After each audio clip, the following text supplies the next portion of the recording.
जब हम अपने सपनों का महल लेते हैं तो फिर हमारे हर सपने पूरे क्यों नहीं होते?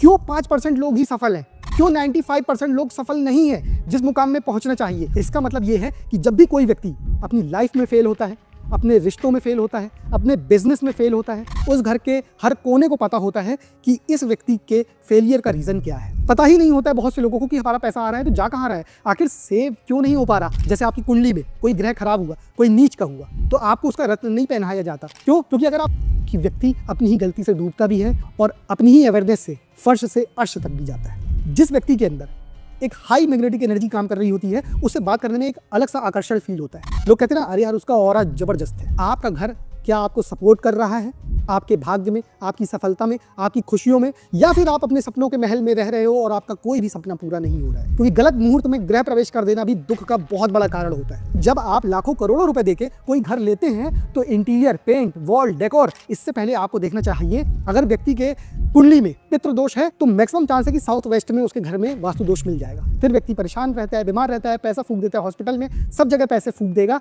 लेकिन ज्ञान नहीं लेना चाहेगा। और ज्ञान ले लो आप तो परेशानी कभी आएगी ही नहीं। जब तक मुहूर्त मतलब क्या है? Right time at the right place. कोई भी काम को सफल करना है तो सही समय सही जगह पे वो काम करना बहुत जरूरी है। जब व्यक्ति अपने बर्थ चार्ट के अकॉर्डिंग मेलेफिक प्लेनेट के आर्टिफैक्ट्स अपने घर में रख लेता है तो उसको लाइफ में बुरे प्रभाव मिलते हैं। राहु नीच का है, हाथी रख लो, बर्बाद हो जाओगे। रात में देर तक नींद नहीं आती है, नींद ना आने की बीमारी हो गई है, दवा खा रहे हैं, health issues, mental stress, depression, कितनी सारी दिक्कत है। और वो भी कब? जब हम अपने सपनों के महल में रह रहे हैं। आपको ये चीजें समझना होगा कि अगर आपकी कुंडली में कोई ग्रह कमजोर है तो हम उस दिशा को कैसे मैनेज करें और उसके पैरेलली हम किस दिशा को पावरफुल बना दें कि हमारी डेस्टिनी हम अपने हिसाब से क्रिएट कर सकें।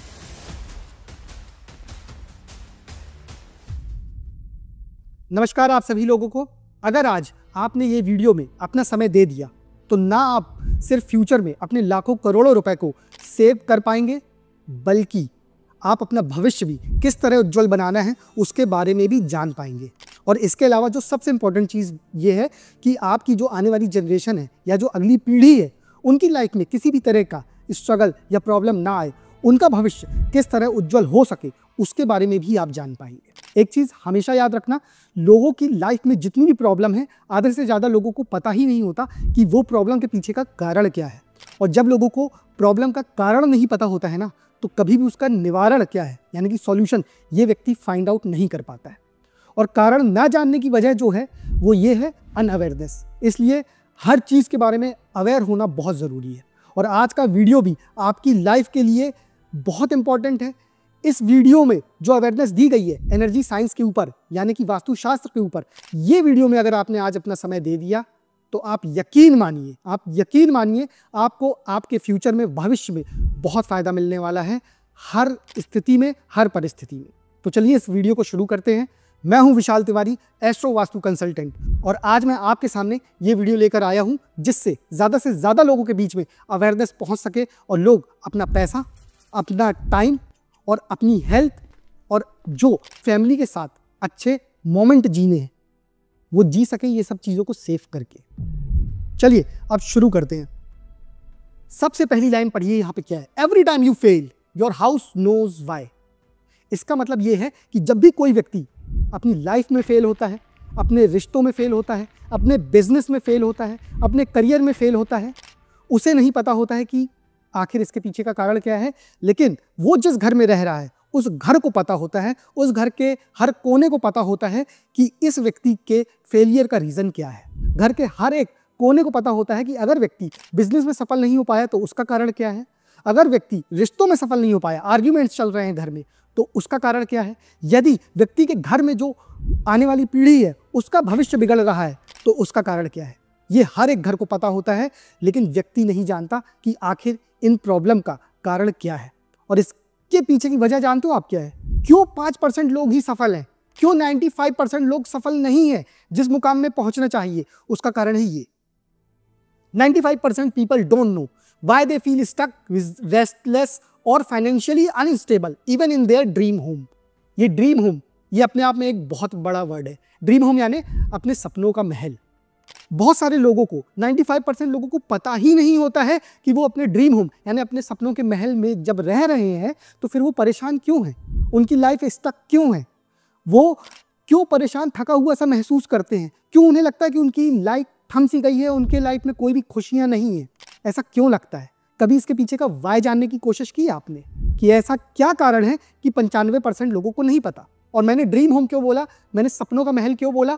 उसका कारण है वाय सपनों का महल। क्योंकि देखिए, सपनों का महल कुछ भी हो सकता है, डुप्लेक्स हो सकता है, फ्लैट हो सकता है, मेंशन हो सकता है, विला हो सकता है, घर हो सकता है, किसी भी तरह का, वो मैटर नहीं करता। सपनों का महल यानी व्यक्ति जहाँ पे अपना खुशहाली से जीवन जीना चाहता है, व्यक्ति जहाँ पे ये चाहता है कि मैं अपने परिवार के सदस्यों के साथ हैप्पी मोमेंट जी सकूँ, मेरे घर के सभी लोग स्वस्थ रहें। अगर हम बिजनेस करते हैं या फिर मैं अपने करियर में एक अच्छा जीवन व्यतीत करूं और दिन दुगनी रात चौगनी सक्सेस मिले, मुझे सफलता पाऊं, मैं सभी घर के लोग स्वस्थ रहें और खुशहाली से रहें। लेकिन ये नहीं होता है, जबकि हम अपने जीवन की जो सबसे बड़ी पूंजी होती है, जो हम बहुत मेहनत से खून पसीने की कमाई कमाते हैं, उसका एक बहुत बड़ा रेशियो हम घर में इन्वेस्ट कर देते हैं। क्यों? क्योंकि वो हमारे सपनों का महल है। और सपनों का महल क्यों बोलते हैं? जहाँ पे हमारे हर सपने पूरे हो सके। लेकिन जब हम अपने सपनों का महल लेते हैं तो फिर हमारे हर सपने पूरे क्यों नहीं होते? क्यों बल्कि हम अपने सपनों के महल में जाके हमारे हर सपने टूटने लगते हैं? क्यों झगड़े होने लगते हैं? क्यों परिवार बिखरने लगते हैं? क्यों सक्सेस की जगह फेलियर मिलने लगते हैं? इसके पीछे का कारण है everyone focus on look, paints, furniture, interior, decor, but ignore the energy that decides their peace, health and prosperity. क्योंकि जब हम अपने सपनों का महल लेने जाते हैं तो हमारा ध्यान रहता है कि घर का लुक कैसा है, घर का स्ट्रक्चर कैसा है, क्या हमारा घर पड़ोसी से ज़्यादा अच्छा दिख रहा है? हम लोगों को क्या दिखाएंगे? क्या इसका इंटीरियर ऐसा है कि हम लोगों को दिखा सके कि वाओ क्या इंटीरियर है, बहुत महंगा है, आखिर पेंट कैसे है? देखिए, ये सब देखना बिल्कुल भी गलत नहीं है, मैं इसके अपोज में नहीं हूँ। लेकिन सबसे बड़ी चीज़ ये है कि हम अनअवेयर हैं, हम उस एनर्जी को देखते ही नहीं जो हमारी डेस्टिनी को शेप देने वाली है, जो हमारी डेस्टिनी को क्रिएट करने वाली है। मतलब सब कुछ एनर्जी है। मैं पहले भी बता चुका हूँ, अगर मैं यहाँ कुछ बोल पा रहा हूँ क्योंकि मेरे अंदर एनर्जी है, आप सुन पा रहे हैं तो आपके अंदर एनर्जी है। ऐसे ही हर कण कण में एनर्जी है और हर चीज़ में जो भी ग्रह हैं या देवताज की एनर्जी है, ये अपना प्रभाव डालती हैं। प्लैनेट्स अपनी एनर्जी, अपना प्रभाव, अपना इम्पैक्ट हर जगह, हर कोने में, हर कण कण में डालते हैं सृष्टि के। ये साइंस ने भी प्रूव किया है। सब कुछ एनर्जी है, एनर्जी मूव होती रहती है कंटिन्यूअसली। अब इस एनर्जी को आपको अपने लिए विकासशील बनाना है या विनाशक बनाना है, ये आपकी अवेयरनेस पे डिपेंड करता है। तो मैंने आपको यही बताया कि हमेशा हमारा ध्यान रहता है कि इंटीरियर कैसा है, घर का लुक कैसा है, पेंट कैसा है। और इंटीरियर भी हम क्या देखते हैं? सुंदरता। हम ये नहीं देखते हैं कि क्या वो इंटीरियर हमारे लिए ठीक है। ये अभी आप आगे वीडियो में जानेंगे मैं किस बेस पे क्या बात कर रहा हूँ। तो एनर्जी है वास्तु। वास्तु क्या है? वास्तु बिल्कुल भी अंधविश्वास नहीं है। वास्तु एक साइंस है, एनर्जी साइंस है, जो बताती है कि how to manage energy, how to balance 5 element in our house. तो आप ये समझ लो कि जब आप वास्तु के हिसाब से चलते हैं, मतलब आप प्रकृति के हिसाब से चलते हैं, और प्रकृति अपने आप में एक साइंस है। एनर्जी को बैलेंस करना, पंच तत्वों को बैलेंस करना, प्लैनेट्स जो अलग अलग 9 ग्रह हैं उनकी एनर्जी को बैलेंस करना, ये अपने आप में एक साइंस है और इसके रिजल्ट्स भी देखे जाते हैं। तो वही मैं आपको बोल रहा हूँ, जब आप लाखों करोड़ों रुपए देके कोई घर लेते हैं तो इंटीरियर, पेंट, वॉल, डेकोर, इससे पहले आपको देखना चाहिए कि वहाँ की एनर्जी कैसी है। क्या वहाँ का वास्तु बैलेंस है? कहीं वहाँ की जो एनर्जी अलाइनमेंट है वो डिस्टर्ब तो नहीं, जो आपकी आने वाली डेस्टिनी को जो शेप दे वो खराब दे दे, आपके भाग्य को दुर्भाग्य में बदल दे। ये लोगों को ध्यान नहीं रहता और इसी कारण से मैक्सिमम लोग मतलब कहना चाहिए कि अनअवेयर रहते हैं। उनको पता ही नहीं रहते कॉन्शियसली कि उनका घर उनके लिए सपोर्ट में है या उनका घर एनिमी है। पढ़िए सेंटेंस को, your home could be your biggest strength और your silent enemy and you may not even be consciously aware of it. आपने आज तक कॉन्शियसली ये जानने की कोशिश ही नहीं की कि आपका घर क्या आपको सपोर्ट कर रहा है, आपके भाग्य में, आपकी सफलता में, आपकी खुशियों में, या फिर आप अपने सपनों के महल में रह रहे हो और आपका कोई भी सपना पूरा नहीं हो रहा है। आप दुखी ही हो, कष्ट में ही हो। क्यों? क्योंकि आप अवेयर ही नहीं हो, आपको पता ही नहीं है कि एनर्जी कैसे काम करती है। तो आज आप जान जाइए, या तो होम आपको सपोर्ट कर सकता है, आपका एक बहुत अच्छा दोस्त, बहुत अच्छा फ्रेंड, आपकी एक स्ट्रेंथ, आपकी एक ताकत बन सकता है, या फिर होम आपको डिस्ट्रॉय कर सकता है, आपका एनिमी बन सकता है। और ये आपके हाथ में है। अगर आप अवेयर हो, आप जानते हो एनर्जी को कैसे बैलेंस करना है, तो यही शत्रु आपका मित्र बन जाएगा। और अगर आपने एनर्जी को बैलेंस नहीं किया, आप अगर प्रकृति के खिलाफ गए, अगर पंच तत्वों को आपने डिसबैलेंस किया, या 9 ग्रहों की एनर्जी को आपने डिसबैलेंस किया, या वास्तु के 45 देवताओं को आपने डिसबैलेंस किया, तो यही घर आपका शत्रु बन जाएगा। यही सपनों के महल में आपका कोई सपना पूरा नहीं होगा। अब आप बोलेंगे कि किस तरह की प्रॉब्लम आती है, तो मैं आपको कुछ चीज़ों से कनेक्ट करता हूँ, आपको समझ में आएगा कि हाँ, जब घर में प्रॉब्लम होती है तो हमें किन किन चीज़ों को फेस करना पड़ता है। तो देखिए, money comes but doesn't stay, पैसा आता है, सेविंग हो ही नहीं पाती है। पता ही नहीं होता है बहुत से लोगों को कि हमारा पैसा आ रहा है तो जा कहाँ रहा है, आखिर सेव क्यों नहीं हो पा रहा। दूसरा, हस्बैंड वाइफ आर्ग्यूमेंट्स, लड़ रहे हैं, झगड़ रहे हैं। परिवार किस लिए होता है? खुशियों के लिए होता है, मिलजुल के रहने के लिए होता है, एक दूसरे के सुख दुख में साथ देने के लिए होता है। यहाँ तो एक दूसरे को दुख दे रहे हैं, तो ये क्यों हो रहा है? सब कुछ एनर्जी है, एनर्जी को समझिए। चाइल्ड स्टडीज अफेक्टेड, बहुत सारे घरों में बच्चे का भविष्य अंधकार में है, पढ़ रहा है, परफॉर्म कर नहीं पा रहा है, या बहुत समय से एग्जाम की तैयारी कर रहा है, क्लियर कर नहीं पा रहा है। क्यों? वहीं दूसरा व्यक्ति, दूसरा बच्चा एग्जाम क्लियर कर दे रहा है। क्यों? सब लोग पंच तत्वों से ही तो बने हैं, सबके पास 2 आंख, 1 नाक, 1 मुंह, 2 कान, यही है। लेकिन वहीं कुछ लोग परफॉर्म कर पा रहे हैं, कुछ लोग नहीं। आखिर क्यों? सब एनर्जी का खेल है, सब एनर्जी का खेल है। अगर एनर्जी को आपने बैलेंस कर लिया, अपने अंदर एनर्जी को आपने क्रिएट कर लिया और आपने एनर्जी को एग्जीक्यूट करना सीख लिया, तो सक्सेस आपके हाथ में है। वहीं अगर एनर्जी से आपने छेड़छाड़ की, वहीं अगर आपने डिसबैलेंस कर दिया पंच तत्वों को, आप भी पंच तत्वों से बने हैं, आपके अंदर भी 72,000 नाड़ियां हैं, आपके अंदर भी सारी चीज़ें, सारी एनर्जी काम कर रही है, जो आपके घर में कर रही है, जो ब्रह्मांड में कर रही है, जो प्रकृति में कर रही है। तो अगर आपने डिसबैलेंस किया इस एनर्जी को, तो आप बिल्कुल भी परफॉर्म नहीं कर पाएंगे और सक्सेस तो भूल जाइए। तो इसलिए ये जानना बहुत ज़रूरी है कि हमारा घर हमें क्या दे रहा है। स्लीपलेस नाइट, रात में देर तक नींद नहीं आती है, नींद ना आने की बीमारी हो गई है, दवा खा रहे हैं, health issues, mental stress, depression, कितनी सारी दिक्कत है। और वो भी कब? जब हम अपने सपनों के महल में रह रहे हैं। और सिर्फ बात ये मैं स्पेस की कर रहा हूँ, बात घर की नहीं है। स्पेस, जिस भी स्पेस को हम यूज़ करते हैं, या वो रहने के लिए भी हो सकती है, वो बिजनेस और ऑफिस या दुकान या शोरूम के लिए भी हो सकती है। अब जब ऑफिस में, स्पेस में एनर्जी डिसबैलेंस होती है तो क्या होता है? स्टैग्नेंट बिजनेस थम सा जाता है, आगे बढ़ ही नहीं पाता है। हाई एक्सपेंसेस बढ़ जाते हैं, रेवेन्यू के मुकाबले एक्सपेंसेस ज़्यादा होते हैं, रेवेन्यू कम आता है।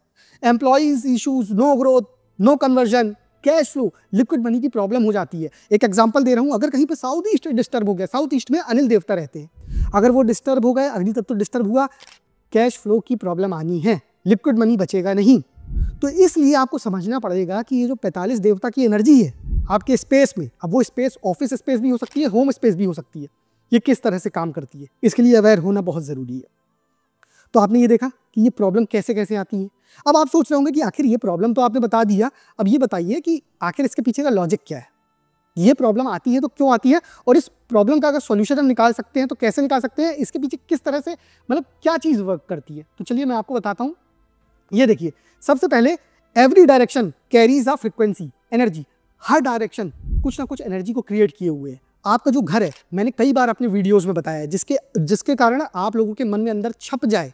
मैं बार बार एग्जांपल देता हूँ, यथा पिंडे तथा ब्रह्मांडे। जो कुछ ब्रह्मांड में है वो आपके शरीर में भी है, वो आपके घर में भी है, और जो कुछ आपके शरीर में है वो ब्रह्मांड में भी है। आप जाके थ्योरी पढ़िएगा मैक्रोकॉस्मोस और माइक्रोकॉस्मोस की, आपको समझ में आएगा।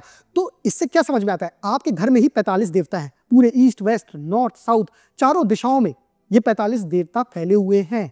हर 11.25 डिग्री में एक देवता बदल जाते हैं। ये पूरा वास्तु चक्र आता है, अभी डिटेल की बात नहीं करूंगा, लेकिन फिर भी आपको ये बताऊंगा कि 45 देवता आपके घर में है। जो 9 ग्रह हैं वो भी आपके घर में है, हर डायरेक्शन में। जो हमारी कुंडली, हमारे बर्थ चार्ट के 9 ग्रह होते हैं वो भी आपके घर में है। जैसे नॉर्थ ईस्ट में बृहस्पति, ईस्ट में सूर्य, साउथ ईस्ट में वीनस शुक्र आते हैं, साउथ में मंगल। इस तरह से अगर देवता की बात करें तो जैसे नॉर्थ ईस्ट में शिखी यानी भगवान शिव आते हैं, ईस्ट में इंद्र आते हैं, साउथ ईस्ट में अग्निदेव आते हैं, साउथ में यम आते हैं। तो ये चीज़ें हमें देखनी पड़ती है। इस तरह से हर डायरेक्शन में कोई ना कोई देवता का वास है और कोई ना कोई प्लेनेट का भी वास है। देवताओं को बोलते हैं डायरेक्शनल लॉर्ड और प्लैनेट्स को बोलते हैं प्लेनेटरी लॉर्ड। खैर इस पे हम बाद में जाएंगे, लेकिन आपको ये बता रहे हैं कि ये सब देवताओं की एनर्जी है जो आपके घर में भी वर्क कर रही है। और जब ये एनर्जी डिसबैलेंस होती है, जैसे आपकी कुंडली में कोई ग्रह खराब हुआ, कोई नीच का हुआ, तो आपको उसका रत्न नहीं पहनाया जाता। क्यों? क्योंकि अगर आप रत्न पहनेंगे तो वो और पावरफुल हो जाएगा। वो ग्रह नीच का है, आपको वो गलत इफेक्ट देगा लाइफ में। और अगर उसको रत्न पहना के, जेम स्टोन पहना के बली कर दिए, पावरफुल कर दिए, तो वो आपको और नुकसान पहुंचा देगा। तब क्या करते हैं? दान देते हैं। और जब कोई ग्रह आपकी कुंडली में अच्छा है लेकिन डिग्री वाइज वो कमजोर है, उसके पास शक्ति नहीं है, तो जेम स्टोन पहनाया जाता है। क्यों? क्योंकि रत्न से उसको पावर मिल सके और वो आपको, क्योंकि भला है वो आपको बेनिफिट देना चाहता है लेकिन दे नहीं पा रहा क्योंकि उसके पास शक्ति कम है, तो हम रत्न पहनाकर उसकी शक्ति बढ़ा देते हैं। ठीक इसी तरह हम अपने घर में हमारे जो हर डायरेक्शंस में प्लैनेट्स हैं, अगर आपकी कुंडली में कोई प्लैनेट खराब है और आप घर में उसकी एनर्जी बढ़ा देते हो तो आपको नुकसान होगा। जैसे फॉर एग्जांपल, अगर आपकी कुंडली में शनि कमजोर है, नीच का है, आपको बुरे फल देता है, और शनि कहाँ बैठते हैं? वेस्ट डायरेक्शन में बैठते हैं। और वेस्ट डायरेक्शन में अगर आपने वास्तु दोष किया, वेस्ट डायरेक्शन में अगर आपने जूते चप्पल रख दिए, वेस्ट डायरेक्शन में अगर कटा हुआ या गंदगी मचा दी आपने, या वेस्ट डायरेक्शन में आपने अपना खुद का बेडरूम रख लिया, क्यों? क्योंकि आपका शनि खराब है, तो आपको वहाँ पे शनि की एनर्जी और ज़्यादा पावर में मिलेगी। एक प्रकार से आपने शनि के रत्न को पहन लिया, तो आपकी लाइफ में बल्कि बुरा समय चालू हो जाएगा, आपको बेनिफिट की जगह आपका नुकसान होने लगेगा। इस तरह से एस्ट्रो वास्तु काम करती है कॉम्बिनेशन के साथ। ये नहीं कि वेस्ट डायरेक्शन सबके लिए अच्छी है। आपकी कुंडली देख के एस्ट्रो वास्तु मतलब एस्ट्रोलॉजी और वास्तु का कॉम्बिनेशन डिसाइड किया जाता है कि आपके लिए कौन सी डायरेक्शन अच्छी है। इसीलिए मैं बता रहा हूँ कि हर डायरेक्शन कुछ ना कुछ एनर्जी को कैरी करती है। दूसरा, sunlight, air flow and magnetic energy impact mind and body, ये हम सब लोग जानते हैं। हर व्यक्ति, साइंस भी कहता है सुबह उठिए, सूर्य की किरणों को आप लीजिए, क्यों? विटामिन डी भी मिलेगा, एनर्जी भी मिलेगी।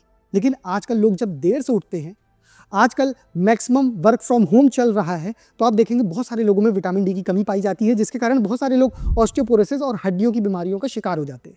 क्यों? क्योंकि जब विटामिन डी नहीं रहता है तो हमारे बॉडी के अंदर जो कैल्शियम हम एब्जॉर्ब करते हैं वो एब्जॉर्ब नहीं हो पाता है कैल्शियम, और जिसके कारण से हमारी बोन डेंसिटी जो है ये कमजोर होने लगती है। इसीलिए कहा जाता है कि सूर्य, सन जो है ये रिप्रेजेंट करता है हड्डियों को भी। अगर आप सनलाइट में सुबह सुबह रहते हैं तो वो आपको विटामिन डी भी देता है, और सुबह की किरणें बहुत फायदेमंद रहती है अलग अलग रोगों के नाश के लिए, क्योंकि सन की जो 7 रेज है वो 7 घोड़े हैं विद योर लाइट। लेकिन वही सन जो आपको दिन में जीवन देता है, अगर दोपहर में आप खुली स्किन लेके जाएंगे तो आपकी स्किन के लिए वो हानिकारक है। इसीलिए बोला जाता है कि जब बहुत ज़्यादा दोपहर हो गई हो, कड़ी धूप हो, तब आपको खुले हाथ लेके नहीं जाना चाहिए, आपको कुछ ना कुछ पहन लेना चाहिए, ग्लव्स वगैरह, और ढक लेना चाहिए अपनी स्किन को। क्यों? क्योंकि तब रेज बदल जाती है। जो सुबह हमारे लिए अमृतपूर्ण रेज थी वो दोपहर में जाके हमारे ही लिए विषैली हो जाती है। तो सनलाइट अपना काम करती है। एयर फ्लो, वेंटिलेशन, वेंटिलेशन कैसे काम करता है? प्रॉपर एयर फ्लो हो। आप देखे होंगे कि जब आप ऐसी जगह पे जाते हैं जहाँ प्रॉपर वेंटिलेशन हो, बहुत अच्छा लगता है, खुला खुला सा महसूस होता है। वहीं अगर आप किसी के घर में जाते हैं जहाँ पे लाइट नहीं हो, सनलाइट और एयर फ्लो दोनों को आप कंसिडर करिएगा एक साथ, कि कुछ लोग हैं बहुत अंधेरा करके रखते हैं, लाइट नहीं जलाते बिल्कुल, तो आप देखेंगे ऐसे घरों में कई घर ऐसे होते हैं, निगेटिविटी महसूस होती है, मनहूसियत सी लगती है, डिम सी लाइट, वेंटिलेशन बिल्कुल नहीं, पूरा बंद सा है। ऐसी जगह कौन रहना चाहता? वहीं जब आप हॉलीडे बनाने पहाड़ों में जाते हैं, प्रकृति में जाते हैं, पेड़ों के बीच में, पेड़ पौधों के बीच में जाते हैं, नदियों के किनारे रहते हैं, तो आपका मन बिल्कुल प्रफुल्लित हो जाता है, आप खुश हो जाते हो, आपका मूड बिल्कुल मतलब लाइट हो जाता है, सारी टेंशन हट जाती है। क्यों? एनर्जी, आसपास की एनर्जी। मैग्नेटिक एनर्जी की मैंने बात की। मैग्नेटिक एनर्जी क्या है? मैग्नेटिक, आकर्षण, अट्रैक्शन। ये मैग्नेटिक एनर्जी सिर्फ नॉर्थ टू साउथ पोल जो फ्लो होती है, बात सिर्फ यहाँ पे खत्म नहीं होती। यही मैग्नेटिक एनर्जी है जो आपके अंदर भी मैग्नेटिक को उत्पन्न करती है। आपने देखा होगा जिस व्यक्ति के अंदर एक हाई मैग्नेटिक एनर्जी काम कर रही होती है, उससे बात करने में एक अलग सा आकर्षण फील होता है। लोग कहते हैं ना, अरे यार उसका ऑरा जबरदस्त है। वहीं कुछ लोगों का ऑरा ऐसा है कि बात करने की भी इच्छा नहीं होती है कि क्या इससे बात करें, ये किस तरह से बिहेव करता है, देख के मूड खराब हो जाता है कुछ लोगों को। लेकिन वहीं कुछ लोगों से व्यक्ति अपने आप अट्रैक्ट हो जाता है ना। तो ये सब चीज़ें क्या है? एनर्जी वर्क कर रही है, क्योंकि सब कुछ ऑरा, सब कुछ एनर्जी है। तो मैं आपको यही बता रहा हूँ कि ये जो माइंड बॉडी पे इफेक्ट डालती है, किस तरह से डालती है? जब भी जो आपके घर की एनर्जी हो या आसपास के एनवायरनमेंट की, ये आपके माइंड में इफेक्ट डालती है। और ये जब माइंड अच्छा होता है तो आपके थॉट्स वैसे होते हैं पॉजिटिव, और जब आपके पॉजिटिव थॉट्स होते हैं तो आपका एक्शन भी पॉजिटिव होता है, और जब आपका एक्शन पॉजिटिव होता है तो जो डेस्टिनी का रिजल्ट है, जो आपका भाग्य है, जो आपका भविष्य है, जो आपका फ्यूचर है, वो भी पॉजिटिव होता है। और इसी का रिवर्स कर लीजिए, अगर सब कुछ निगेटिव है तो जड़ में जाइए, जड़ में जाइए, समझिए चीज़ें कैसे वर्क कर रही। अब यहाँ देखिए, your planet in the birth chart interact with your home directions. ये मैंने आपको ऑलरेडी समझा दिया कि वास्तु, एस्ट्रो वास्तु किस तरह से काम करता है कि आपके जो प्लैनेट्स हैं आपके बर्थ चार्ट में, क्योंकि हर किसी के लिए सब चीज़ एक जैसी नहीं होती। कोई ठंडा खाता है तो सर्दी जल्दी हो जाती, कोई ठंडा खाता है बिल्कुल सर्दी नहीं होती। किसी को गर्म खाने से प्रॉब्लम है, किसी को ठंडे खाने से प्रॉब्लम है, किसी को पित्त की प्रॉब्लम है, किसी को कफ की प्रॉब्लम है, किसी को वात की प्रॉब्लम है, वात पित्त कफ। तीनों जब बैलेंस रहते हैं तो व्यक्ति स्वस्थ रहता है। तो जब हमारे शरीर की प्रकृति अलग अलग है तो फिर ये किस कारण से है? क्योंकि हमारे बर्थ चार्ट में प्लेनेट अलग अलग तरीके से है। हर किसी को अलग अलग बीमारी होती है। जब होती है तो क्यों? क्योंकि कौन सा प्लेनेट मैलेफिक है, कौन सा प्लेनेट कौन सी बीमारी देता है, जीवन में उस बीमारी से हमें सामना करना पड़ता है, उस बीमारी को, उस डिजीज को हमें फेस करना पड़ता है। तो इसी तरह अगर हम समझ जाएं कि हमारी कुंडली में, हमारी एस्ट्रोलॉजी में कौन से ग्रह पावरफुल हैं जिनकी मदद हम अपने घर में भी ले सकते हैं, अपने घर में उस डायरेक्शन से हम ज़्यादा से ज़्यादा एनर्जी अपनी सक्सेस के लिए ले सकते हैं, और हम देख लें कि हमारी कुंडली में कौन से ग्रह हमारे लिए नुकसानदायक है, तो हम देखें कि कहीं हमारे घर में उस दिशा में वास्तु दोष तो नहीं उत्पन्न हो रहा, क्योंकि ये ज़्यादातर होता है। अगर व्यक्ति के कुंडली में पितृ दोष है तो मैक्सिमम चांस है कि साउथ वेस्ट में उसके घर में वास्तु दोष मिल जाएगा। या तो साउथ वेस्ट कटा होगा, या साउथ वेस्ट डाउनलाइन होगा, या साउथ वेस्ट में क्लटर होगा, कुछ ना कुछ वास्तु दोष वहाँ आपको मिलेगा। राहु की प्रॉब्लम भी मिलेगी। तो इसलिए आपको समझना होगा, ऐसे बहुत सारी चीज़ें कनेक्टेड रहती हैं। आपको ये चीज़ें समझना होगा कि अगर आपकी कुंडली में कोई ग्रह कमज़ोर है तो हम उस दिशा को कैसे मैनेज करें, और उसके पैरेलली हम किस दिशा को पावरफुल बना दें कि हमारी डेस्टिनी हम अपने हिसाब से क्रिएट कर सकें। तभी बोला गया है कि आपका भाग्य आपके हाथ में है, लेकिन अवेयरनेस तो चाहिए उसके लिए। लोगों को अवेयरनेस चाहिए। लोग लाखों करोड़ों के लिए घर लेने जाते हैं, लेकिन लोग वास्तु का ध्यान नहीं देते। जो अल्ट्रा रिच, हाई रिच, या जो कॉन्शियस पर्सन होता है, बात रिच पर्सन की भी नहीं है, जो कॉन्शियस पर्सन होता है, वो लोग इस चीज़ को इन्वेस्टमेंट समझते हैं। वो लोग एस्ट्रो वास्तु को इन्वेस्टमेंट समझते हैं, ना कि एक्सपेंस समझते हैं। क्यों? क्योंकि अगर आपने वास्तु नहीं कराया, आप परेशान हैं, तो आप एनर्जी के साथ जीना जानते ही नहीं। लगातार परेशान रहेगा व्यक्ति। क्यों? क्योंकि आप उस एनवायरनमेंट में रह रहे हो जहाँ की एनर्जी आपको इफेक्ट कर रही है। अब वो बुरी तरह भी इफेक्ट कर सकती है और अच्छी तरह भी। ये तो आपके प्लैनेट्स, आपकी कुंडली पर निर्भर करता है। तो अब बात आती है कि वास्तु किस तरह से किया जाता है, उसकी स्टेज अलग अलग कौन सी होती है। तो अल्टीमेटली पहले तो ये समझ लीजिए कि एक कंक्लूजन, कि जो आपका घर है ना, घर ये पूरा एक लिविंग इकोसिस्टम है। आप इसको समझिए, टोटल बैलेंस करना ही, टोटल एनर्जी को बैलेंस करना ही वास्तु कहलाता है। प्रकृति के साथ जीना ही वास्तु कहलाता है। पंच तत्वों को मैनेज करना ही वास्तु कहलाता है। प्रॉपर वेंटिलेशन रखना घर में, जिससे प्राणवायु का आवागमन होता रहे विदाउट एनी हर्डल, वास्तु कहलाता है।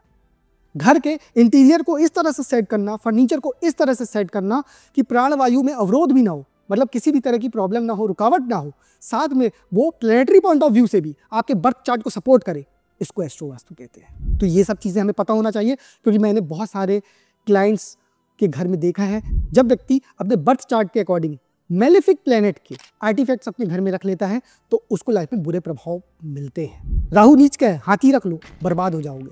तो इस तरह से बहुत सारी चीज़ें होती हैं जिसके लिए अवेयरनेस बहुत ज़रूरी है। पुराने समय में ऋषि मुनि ये अवेयरनेस दे के गए हैं हम लोग को। पहले हर घर में लोग एस्ट्रोलॉजी और वास्तु का ज्ञान रखते रहे, अब ये विलुप्त होता जा रहा है। लोग लाखों करोड़ों रुपए दे तो देते हैं, लेकिन उनको पता नहीं है कि हमें इसे सेव कैसे करना है। फिर व्यक्ति परेशान रहता है, बीमार रहता है, पैसा फूंक देता है हॉस्पिटल में, सब जगह पैसे फूंक देगा, लेकिन ज्ञान नहीं लेना चाहेगा। और ज्ञान ले लो आप तो परेशानी कभी आएगी ही नहीं, क्योंकि अवेयरनेस ही सब कुछ है। अब हम बात करेंगे कि वास्तु किन किन स्टेज में हो सकता है। सबसे पहले वास्तु की जो स्टेज है, यह कोई भी आप प्लॉट लेने जा रहे हैं, एम्प्टी स्पेस लेने जा रहे हैं घर के लिए या ऑफिस के लिए, ये सबसे अच्छी स्टेज है। यहाँ पे आप पहले से देख सकते हैं कि जहाँ पे हम प्लॉट लेने जा रहे हैं, ज़मीन लेने जा रहे हैं, वहाँ के आसपास का वास्तु कैसा है, वो जो प्लॉट हम लेने जा रहे हैं उस लैंड की एनर्जी कैसी है, क्या वो सकारात्मक ऊर्जा से भरा हुआ लैंड है या नकारात्मक ऊर्जाओं से भरा हुआ लैंड है, आसपास की वास्तु कैसी है, वहाँ की नियर बाय वास्तु जिसे कहते हैं, एग्जिस्टिंग वास्तु जिसे कहते हैं, क्योंकि आसपास के वातावरण का भी बहुत प्रभाव पड़ता है। तो ये जो स्टेज होती है ये सबसे अच्छी होती है। क्यों? क्योंकि यहाँ पे हर चीज़ आपके हाथ में होती है। आप लैंड सिलेक्शन अपने हिसाब से कर सकते हो। इसके बाद मुहूर्त निकलता है कि ये लैंड की रजिस्ट्री कब कराई जाए, क्योंकि याद रखिएगा मुहूर्त बहुत इंपॉर्टेंट है। जब तक मुहूर्त मतलब क्या है, right time at the right place. कोई भी काम को सफल करना है तो सही समय सही जगह पे वो काम करना बहुत ज़रूरी है। अगर आपने सही समय पे वो काम नहीं किया तो काम असफल हो जाता है। इसीलिए मुहूर्त, जो पंचांग देखा जाता है, मुहूर्त देखा जाता है, शुरू से मुहूर्त की महत्वता हमारे धर्म में चली आ रही है। आपने देखा होगा भगवान श्री कृष्ण जन्माष्टमी तिथि के हिसाब से मनाई जाती, ना कि उनका कोई जन्मदिन का मतलब डे है कि 16 नवंबर 15 नवंबर, ऐसे नहीं आता, तिथि के हिसाब से आता है। जब रोहिणी नक्षत्र में आता है, जब रोहिणी नक्षत्र होता है, अष्टमी होती है, तब कृष्ण जन्माष्टमी मनाई जाती है, ऐसे ही रामनवमी। तो हर चीज़ तिथि, मुहूर्त, पंचांग, पंचांग क्या है, 5 अंग हैं, नक्षत्रवार, ये सब चीज़ें देखी जाती है, करण योग, ये सब चीज़ें देखी जाती है। तो वही यहाँ पे सब आपके हाथ में होता है। मुहूर्त, रजिस्ट्री कब करानी है, कब बाय करना है लैंड को, फिर शिलान्यास कब कराना है, फिर घर कब बनवाना है, छत कब डालना है, सब चीज़ आपके हाथ में है, किस हिसाब से क्या बनवाना है। उसके बाद जो दूसरी स्टेज होती है कि अब प्लॉट तो ले लिया, जगह ले ली, पहले से पता नहीं था, लेकिन अब वास्तु कराना चाहते हैं, तो ये होता है बिफोर कंस्ट्रक्शन। यहाँ भी आपके हाथ में सब कुछ होता है। यहाँ भी आप बहुत सारी अपनी सेविंग कर सकते हैं। क्यों? क्योंकि आप अपने बर्थ चार्ट के हिसाब से, आप एस्ट्रो वास्तु के हिसाब से पूरे घर को डिज़ाइन कर सकते हैं कि आपके लिए कौन सी दिशा सबसे ज़्यादा सूटेबल है, आपके लिए कौन सा कमरा, किस जोन का कमरा सबसे ज़्यादा सूटेबल है, आपको अपनी तिजोरी किस दिशा में रखनी चाहिए, आपको टॉयलेट किस दिशा में बनवाना है, ये सब कुछ आपके हाथ में रहता है। गृह प्रवेश कब करना है, मुहूर्त के अनुसार, क्योंकि गलत मुहूर्त में गृह प्रवेश कर देना भी दुख का बहुत बड़ा कारण होता है। तो ये स्टेज भी जो है, ये भी एक बहुत अच्छी स्टेज है। लेकिन अब बात करते हैं तीसरी स्टेज की। ये नहीं कहूँगा ये है आफ्टर द हाउस और ऑफिस इज बिल्ड, ये नहीं कहूँगा कि ये स्टेज खराब है, लेकिन हाँ, ये स्टेज में एक चीज़ ये है कि वास्तु का उपाय तो हो जाता है। व्यक्ति जब जागो तब सवेरा कहा गया है। तो अगर कोई व्यक्ति प्रॉब्लम फेस कर रहा है, अब वो ऑलरेडी उसे पहले पता नहीं था वास्तु के बारे में, लेकिन वो घर ले चुका है, किसी घर में रह रहा है, फ्लैट में रह रहा है, तो वास्तु के उपाय तो हो जाते हैं, रेमेडी तो हो जाती है। लेकिन इस स्टेज में क्या होता है कि व्यक्ति को अगर पता नहीं होता है पहले से कि कब हमें क्या करना है, कैसे करना है, तो व्यक्ति बहुत सारी प्रॉब्लम पहले ही फेस कर लिया होता है। व्यक्ति का बहुत सारा समय हो सकता है हेल्थ में चला गया हो, वो गंवा दिया हो, अपने स्वास्थ्य को लेके लगातार बीमार पड़ रहा हो, उसे पता नहीं, घर में सफलता नहीं मिल पा रही, बिजनेस में सफलता नहीं मिल पा रही, उसे पता नहीं क्यों नहीं मिल पा रही, किसी भी तरह का घर में प्रॉब्लम है, फैमिली के बीच डिस्प्यूट है, उसे पता नहीं। लेकिन जब उसे पता चलता है, तब तक वो अपने बहुत सारा पैसा स्वास्थ्य में गंवा चुका होता है, बहुत सारी एनर्जी बुरे रिश्तों में, लड़ाई झगड़े में गंवा चुका होता है। कई बार बच्चों का बहुत सारा समय उनके भविष्य में गुजर जाता है कि उनके एग्जाम नहीं निकल पा रहे, जो 2 साल 4 साल निकल गए, वो उस टाइम की क्या वैल्यू, वो तो अनमोल है ना, टाइम नहीं आता वापस, सब कुछ आ जाता है। तो यहाँ पे ये होता है कि जब हम बहुत सारी चीज़ गंवा देते हैं, फिर हमारी ग्रह दशा अच्छी आती है, हमारा माइंड अच्छा होता है, या हमें कोई मिल जाता है जो हमें गाइड कर सके कि हमें किस तरह एनर्जी को बैलेंस करना है अपने घर की, तब हमें एक सॉल्यूशन मिल जाता है, तब भी व्यक्ति सफल हो जाता है। यहाँ पे वास्तु किया जाता है, यहाँ पे भी वास्तु 100% वर्क करता है। बस बात ये है कि बहुत सारी चीज़ अनअवेयरनेस के कारण हम लोग यहाँ पे ऑलरेडी भुगत चुके होते हैं। मैं उन लोगों की बात कर रहा हूँ जो वास्तु के बारे में नहीं जानते। जो लोग जानते हैं ऑलरेडी, जो लोग पहले से वर्क करके रखते हैं, वेल एंड गुड, उनकी मैं बात नहीं कर रहा। लेकिन मैं मैक्सिमम लोग की बात कर रहा हूँ आजकल जो अनअवेयरनेस है वास्तु को लेके, चीज़ों को लेके, उस पर मैं बात कर रहा हूँ। और बहुत सारे लोगों को नहीं पता कि एस्ट्रो वास्तु कैसे काम करती है। तो ये सारी स्टेजेस हैं। अब हम लोग देखेंगे कि आखिर कोर पैरामीटर क्या है वास्तु के। आप बोलेंगे कि जब वास्तु की जाती है तो क्या देखा जाता है। तो देखिए, जब हम लोग अपने क्लाइंट्स की वास्तु देखते हैं तो बहुत सारे पैरामीटर्स देखते हैं। वो सारे पैरामीटर्स को यहाँ मेंशन करना पॉसिबल नहीं है, लेकिन फिर भी आपको कुछ खास पैरामीटर बताऊंगा, जिससे जब भी आप अपना घर लें तो इन पैरामीटर्स को अपने लेवल पे ज़रूर चेक करें कि किस तरह से इन पैरामीटर्स पे वर्क होना चाहिए। आपको पता होना चाहिए कि आप लाखों करोड़ों रुपए का घर लेने जा रहे हो, तो वो घर को आपको अपने हिसाब से कैसे एस्ट्रो वास्तु अलाइन करना है, कैसे उसको एनर्जी के हिसाब से अलाइन करना है, कैसे एनर्जी अलाइनमेंट टेक्निक करके अपने 5 एलिमेंट को बैलेंस कर देना है, और कैसे आपको सारी एनर्जी को मेंटेन करते हुए अपने फ्यूचर को एक पॉजिटिव शेप देना है। तो देखिए, ये कुछ पैरामीटर्स हैं। जैसे सबसे पहले vastu plan for home office plot. सबसे पहले ये देखा जाता है वास्तु में कि जो प्लान आया है क्या है, प्लॉट का है, होम का है, या ऑफिस का है, मतलब वर्किंग स्पेस का है, या रेसिडेंशियल पर्पज से है, या खाली प्लॉट का है। इसके बाद कंप्लीट एस्ट्रो वास्तु एनालिसिस की जाती है। जो भी होम का ओनर है, ऑफिस का ओनर है, उसकी एस्ट्रोलॉजी देखी जाती है। उसके कौन से प्लैनेट्स कैसे हैं, उसके सपोर्ट में कौन से नक्षत्र हैं, उसके सपोर्ट में कौन से प्लांट्स हैं, ट्रीज हैं, उसके सपोर्ट में कौन से जोन्स, डायरेक्शंस हैं। ये सब चीज़ें वास्तु के अकॉर्डिंग कंबाइन करके, combination of astrology and vastu is astro vastu, ये पूरा एनालिसिस किया जाता है कि इसके लिए क्या शुभ है और क्या अशुभ है। वो डायरेक्शन, जोन कुछ भी हो सकता है, कुछ भी हो सकता है। इसके बाद पर्सनलाइज हॉरोस्कोप बेस्ड अलाइनमेंट, यानी जब हम ये निकाल लेते हैं कि इसके कौन से प्लैनेट्स पॉजिटिव हैं, कौन से प्लैनेट्स नेगेटिव हैं, तब अलाइन किया जाता है उस घर को पूरा कि ये किस दिशा में इसका बेडरूम होना चाहिए, किस दिशा में इसका टॉयलेट होना चाहिए, किस दिशा में इसका मेन डोर होना चाहिए। हालांकि टॉयलेट के कुछ ही जोन हैं जो बताए गए हैं, वहीं पे होना चाहिए, नहीं तो टॉयलेट बहुत दिक्कत कर देते, बहुत बड़ा वास्तु दोष पैदा कर देते। लेकिन हाँ, एस्ट्रोलॉजी के हिसाब से ये ज़रूर देखा जाता है कि किस दिशा या जोन में इसका बेडरूम अच्छा है, मेन डोर अच्छा है, कौन सी फेसिंग का मकान इसके लिए अच्छा है, इंटीरियर कराना है तो कौन से कलर कॉम्बिनेशन कराए जाए, किस तरह के आर्टिफैक्ट्स लिए जाएँ, किस प्लैनेट्स को रिप्रेजेंट करते हो, कौन से प्लैनेट्स इसके सपोर्ट में है, कौन से प्लैनेट्स इसके अगेंस्ट में है, ये सारी चीज़ें देखी जाती है। इसके बाद पर्सनलाइज्ड मुहूर्त सिलेक्शन, ये बहुत इंपॉर्टेंट है एस्ट्रो वास्तु में। देखिए, आप लोग ऑनलाइन मुहूर्त चेक कर सकते हो कि वाहन खरीदने का कब मुहूर्त है, गृह प्रवेश का कब मुहूर्त है, लेकिन मैंने बोला जब हर व्यक्ति की कुंडली अलग है, जब हर व्यक्ति का ग्रह अलग है, जब हर व्यक्ति की स्ट्रेंथ और वीकनेस अलग है, तो हर व्यक्ति का मुहूर्त कैसे एक हो सकता है, हर व्यक्ति का वास्तु कैसे एक हो सकता है। इसीलिए मैं कहता हूँ एस्ट्रो वास्तु जो है ये कस्टमाइज्ड वास्तु है, आपके लिए जो सबसे बेस्ट है। इसी तरह कस्टमाइज्ड मुहूर्त जो है ये आपके लिए जो मुहूर्त सबसे बेस्ट है, जो आपके नक्षत्र को सपोर्ट करता है, जो आपकी राशि के हिसाब से आपको सपोर्ट करता है, जो चंद्रमा के बल के हिसाब से आपको सपोर्ट करता है। गृह प्रवेश मुहूर्त जनरल वे में तो आप इंटरनेट में देख सकते हो, लेकिन जनरल वे में जो ढेर सारे इस महीने अगर मान लीजिए 4-5 डेट्स आ रही हैं गृह प्रवेश की, तो आपके लिए कौन सी सबसे अच्छी है?